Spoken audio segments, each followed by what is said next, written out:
Welcome to Hey Tabi, the podcast where we talk about the hard things out loud with our actual lips. We'll cover all kinds of topics across the mental health spectrum, including how it intersects with the Christian faith. Nothing is off limits here, and we are not take two verses and call me in the morning. I'm Tabitha Westbrook, and I'm a licensed trauma therapist, but I'm not your trauma therapist. I'm an expert in domestic abuse and coercive control, and how complex trauma impacts our health and well-being. Our focus here is knowledge and healing. Trauma doesn't have to eat your lunch forever. There is hope. Now, let's get going. Hey, welcome to this week's episode of Hey Tabi. So glad that you are joining me today. In our last episode, we talked about EMDR therapy, or eye movement desensitization and reprocessing therapy. We talked about how it does not go against the Christian faith, and we took a little bit of a deep dive into what EMDR is, how it works, and then how it can fit with a client's Christian spirituality and is not against the Bible. This week, I want to talk about, though, when EMDR is not right for a client. So, like I said last time, not all therapies are the right fit for a given client. And there are times when EMDR is not the right fit. So, I wanted to take a few minutes and help you understand when it might not be the right fit for you. So EMDR is a very powerful therapy and it does work for lots of people, but again, not for every people. And thankfully, there are a ton of different therapies out there that are very effective for complex trauma, for overcoming traumatic events. And we are going to talk about some of those as well. But we know EMDR is not a good fit in certain circumstances. First, if you are in an actively unsafe space. So if you are living in an unsafe environment, opening up trauma and trying to reprocess it when you are actively being traumatized might not be the most helpful. Now, there are times it can be really helpful if we are helping you cope better, if we are helping you gain skills to be able to deal with the environment that you're in but can't leave in a given moment that maybe is abusive or unsafe. All of those things, we can use aspects of EMDR for it, but we are not going to be able to reprocess deep core traumas in those spaces because it's just too activating. You're in the middle of it. So you're still in that environment, drinking in that space and the trauma and being actively traumatized. And so trying to reprocess deep things only leaves you in a place where you're going to feel really tired and then have less resources as you're trying to deal with all of it. So there are times parts of it can be really helpful. And then there are times when it wouldn't be the right fit. Another time EMDR might not be the best fit is when a client really struggles to regulate emotions. Now, every client that is traumatized, to be honest, has some degree of struggle with regulating emotions. Either they're overregulated, meaning they keep everything on lock, or they're under-regulated and things just come spilling out, or some combination of both, right? We can be at any given place at any given moment sometimes. But if we can't get some stabilization, then it is really, really tough to be able to reprocess some of those things and have the client be okay. So we do have to be able to access the emotion, access the experience, and then also regulate and get back into our bodies and make sure that we are coming back into the current present moment. So EMDR is very much like a 1 foot in the past and 1 foot in the present kind of therapy where we are touching all of these things from the past while keeping you here in the present moment in a lot of ways. And so when that's a real struggle, we have to do that work first for our client and really help them have a little bit of at least baseline ability to regulate and settle emotions. When that's not possible, because maybe there's just been so much, our client is very, very highly activated, then we may need to do some other things or a completely different therapy altogether. And again, the good news is there are lots of really great therapies that clients can engage with that can also help reprocess. Another time that EMDR therapy might not be the right choice is when a client had a really bad past experience. I have had the unfortunate, or maybe fortunate because I've gotten to work with great people, but I've had to help a lot of clients who maybe had a practitioner who wasn't as trained as they had hoped, or stumbled across something that they or the client did not expect and then didn't handle it super well, and then damage was done. Now, I've had a number of clients not expect to have deep childhood developmental traumas open up while they were dealing with something more current. So, for example, I had a client that had been in a very recent traumatic experience, but it touched things from their developmental childhood traumas. And the practitioner did not let this client know that that could happen. And when those things came up, the client was shocked. And it really caused the client to have a lot of problems, a ton of anxiety, a lot of fear, because they didn't know that some of those things were there and they didn't know the severity of them and they didn't know that they tied together. So if you've had a really terrible EMDR experience, then you might not want to do that again. Sometimes it's worth retrying with a different therapist. And sometimes you say, you know what? I don't want to go through that again in case it's terrible. And I think that is such a fair statement for people. You don't have to do a particular type of therapy just because folks say that it's good. What you need might actually be a little bit different. If you're like, you know what, I had this terrible EMDR experience and I don't want to do that again, that's okay. It's completely fine. And you can say, I'd really rather not revisit that. I'd like to try a different therapy. Or you can say, maybe I'd like to try EMDR again with a different therapist, or I'd like to try it in a different way. Now, the 8 phases are what they are, but there are a lot of different ways to walk through those 8 phases that might be a better fit for you. That's also another aspect that you can look at.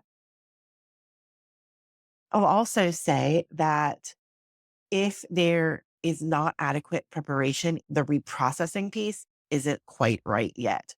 So we do want clients to have good skills to be able to regulate. We do want clients to be able to go in and touch that trauma and process through it and be safe while they do it. So there are therapists, unfortunately, out there that do not do enough preparation of their clients. And that ends up being a really difficult space. And I've seen harm done because of that. We don't want to do that. One of our chief ethics for all license types that do therapy is do no harm. So we want to be really mindful with our clients that we are really good at what we're doing, or at least really well versed and functional, or that we're getting really good supervision. There's a lot of ways to be able to be learning it and still be really good to your clients.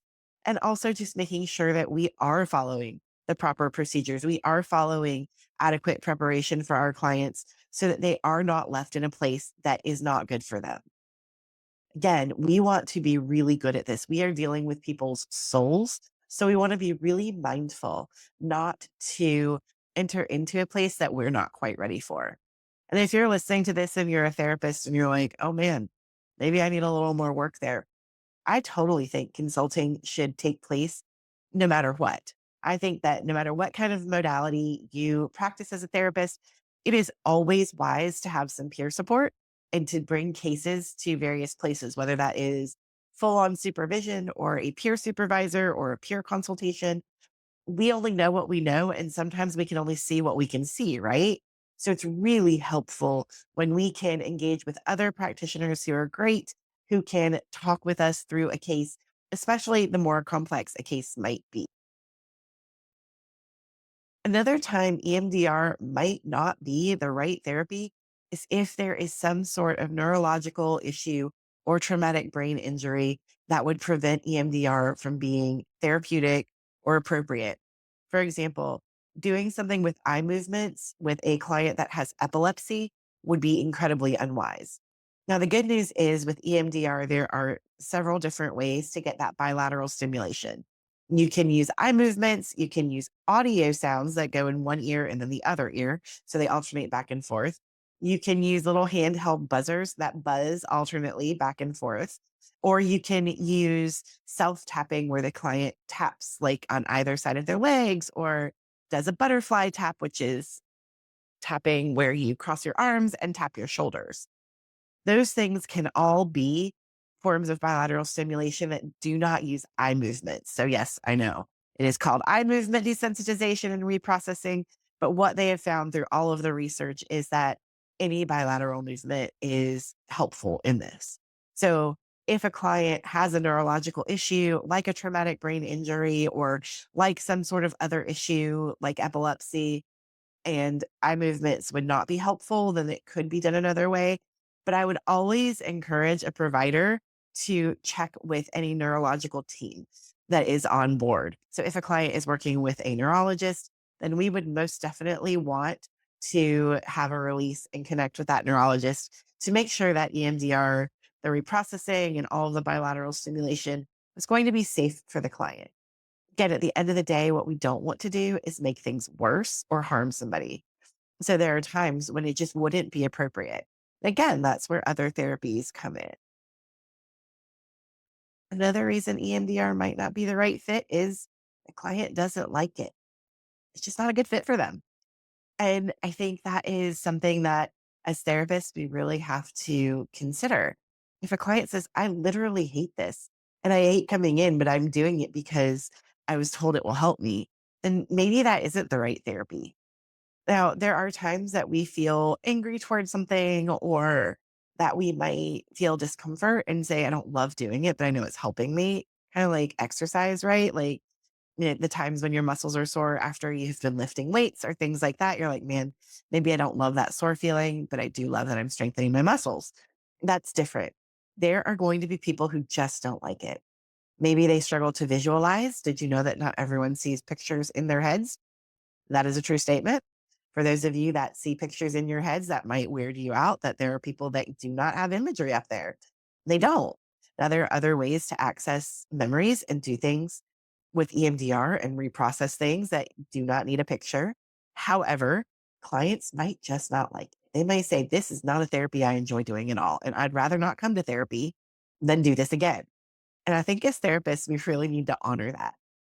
And like I said in our last episode on EMDR, if your therapist is worth their salt, they will have other tools in their toolkit because, again, nothing is going to fit every single person that you see.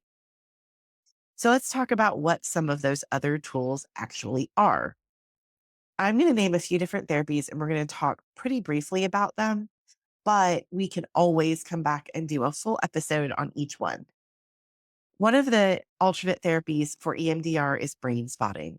Brain spotting actually came out of EMDR and uses a fixed point of vision versus bilateral stimulation.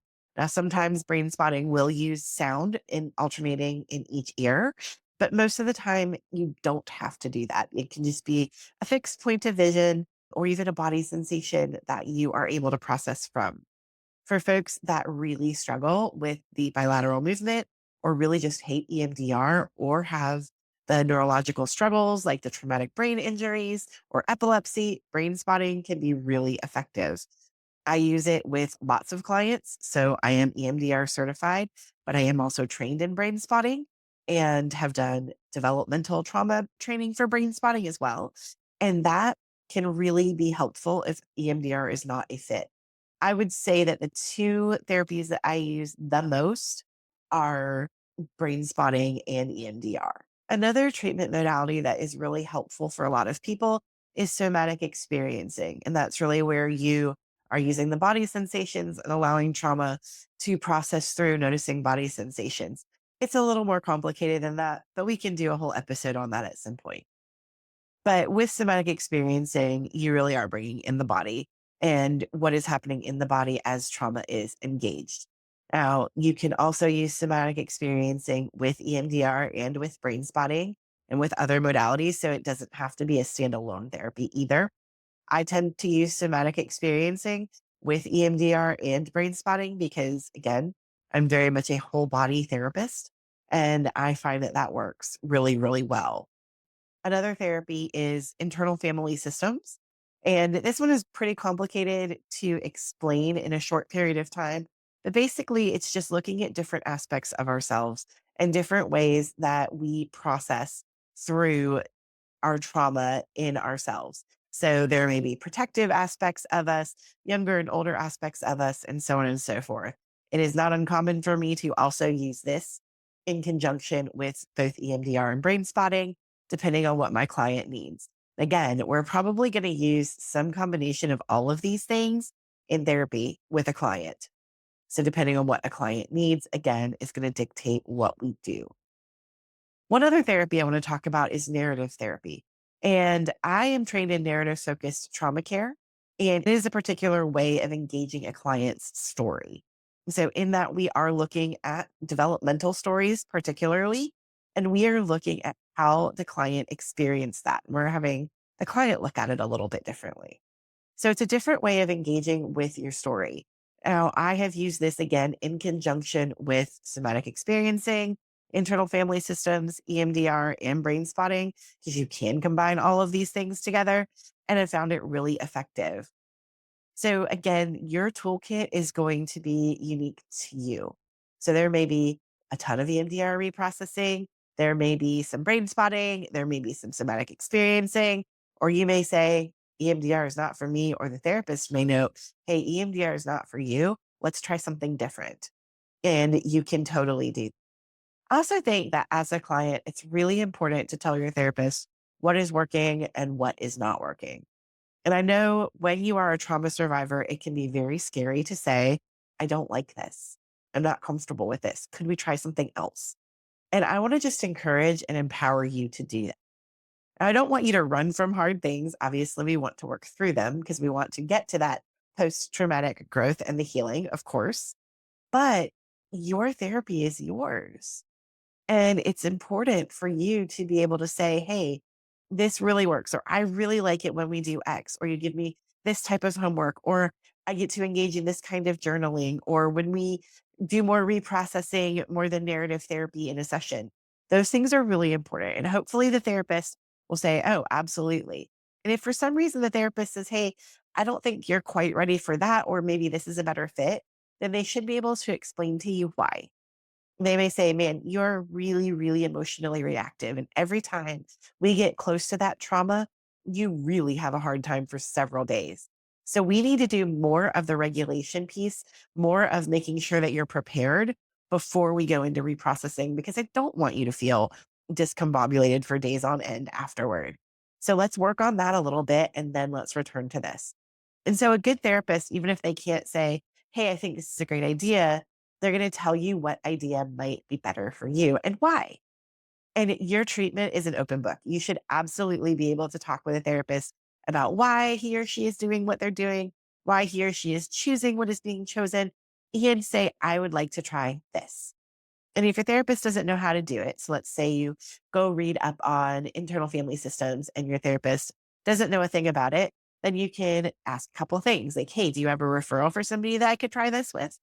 Or are you willing to learn a little bit of it and we can try it together? And those are all totally great things. Like, I understand if you love your therapist and you're like, but they don't know internal family systems or somatic experiencing, but I would love for them to, if they're willing to learn a little bit about it, maybe that is something that they will enter into. And you can keep your therapist and they learn stuff. Now, no, they're going to be learning, so they won't be as experienced as someone who's done one of those for like 35 years or something. But that might be a way to enter into a partnership on your treatment in that sort of way. And look, every good therapist wants you to partner in your treatment. We are not just trying to tell you what to do. In fact, we try very hard not to ever tell you what to do. Now, we may make suggestions from time to time on like, hey, this might be wise, or you might want to consider this, but we're not going to ever dictate, at least not in a good therapist, are going to dictate what you should and should not be doing and what you need or do not need to do. Now, if you're doing something that is dangerous, I will say that is not going to likely have a good outcome. And that's a little bit dangerous. You might want to be careful, and that's okay. But no therapist should tell you what to do. So I hope this helps expand on when EMDR maybe isn't right for you or isn't right for a client in general. And I hope that it also empowers you to take hold of your therapy and say, hey, here's something I need. If you want more scripture brought into your therapy, that is something you get to ask for. Again, you're the driver's seat in a lot of ways. We want you to have autonomy. We want you to give us that feedback. We want to know how we're doing. I am all for when a client says, hey, this didn't work for me, or hey, this session was great, but I wish we could also do this. I want to know that. Now, I can't always say yes to everything because that is just not how it always works. But I can absolutely tell you why I might not be able to say yes, right? If you're like, I would love to go hang gliding during therapy. That is not something that we can do. My liability insurance definitely does not cover it. But if you say, I'd like to do more internal family systems, or I'd like to try out brain spotting, I got you, right? So again, I hope you find this helpful. If you did, please be sure to let us know, leave a comment, and like and subscribe. Otherwise, we'll see you on the next episode of Hey Tabi. Thanks for joining me for today's episode of Hey Tabi. If you're looking for a resource that I mentioned in the show and you want to check out the show notes, head on over to tabithawestbrook.com/Hey Tabi. That's HEYTABI, and you can grab it there. I look forward to seeing you next time.